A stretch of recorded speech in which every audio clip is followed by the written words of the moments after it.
मेरे मन में एक बात हमेशा साफ रही है और मैं कई दफे कह भी चुकी हूं कि मेरा लक्ष्य प्रधानमंत्री का पद नहीं है।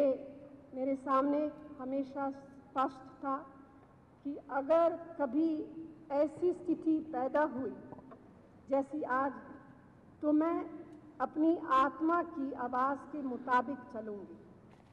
आज मेरी अंतरात्मा मुझसे कह रही है कि मैं विनम्रता के साथ यह पद स्वीकार करने से मना करता हूं।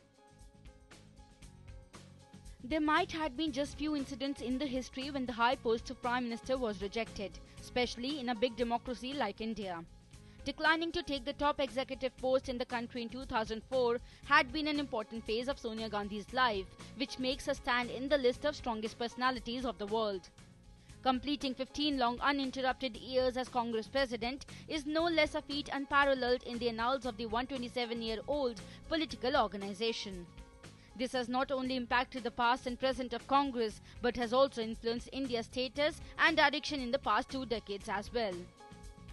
It was in 1998 the reins of the country was in the hands of former Prime Minister Atal Bihari Vajpayee. Regional parties started prominently emerging in the Hindi heartland, and Congress managed to rule just 3 states. Congress was on the verge of extinction. At this turbulent phase, Sonia Gandhi took up the responsibility of Congress party.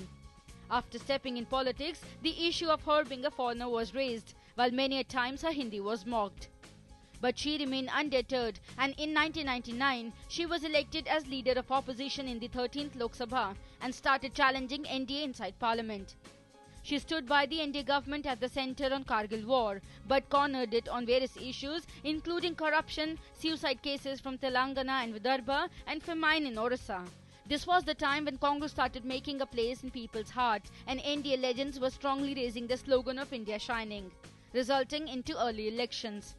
Sonia Gandhi tried to learn the intricacies of coalition politics, and Congress provided leadership to UPA. General elections took place in 2004 and Congress-led UPA coalition came to power. It was then decided that Sonia Gandhi will become the Prime Minister, but she left everyone amazed by refusing the top post. Economist turned politician Dr. Manmohan Singh became the Prime Minister and UPA kept walking on the path promised.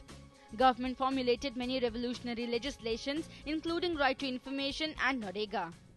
UPA kept on adding feather in its cap. In 2009, general elections were announced and once again UPA had to face NDA and its Iron Man. But on the basis of work done during UPA 1, Common Man again instilled confidence on them and made them victorious once again. Congress crossed the mark of 200. But this phase was not a cakewalk for the government. Although it brought legislation like right to education, but corruption charges were levelled one after another. Sonia Gandhi remained undeterred and promised to make Lokpal to deal with graft, which remains unfulfilled even till now. Even after so many ups and downs, the way Sonia Gandhi kept everyone in Congress together for the past 15 years and strengthened the party from 3 states to 13 is a commendable job. Her judicious and wise leadership has not only strengthened the party, but rejuvenated the fundamentals of the idea of India. Bureau Report, DD News.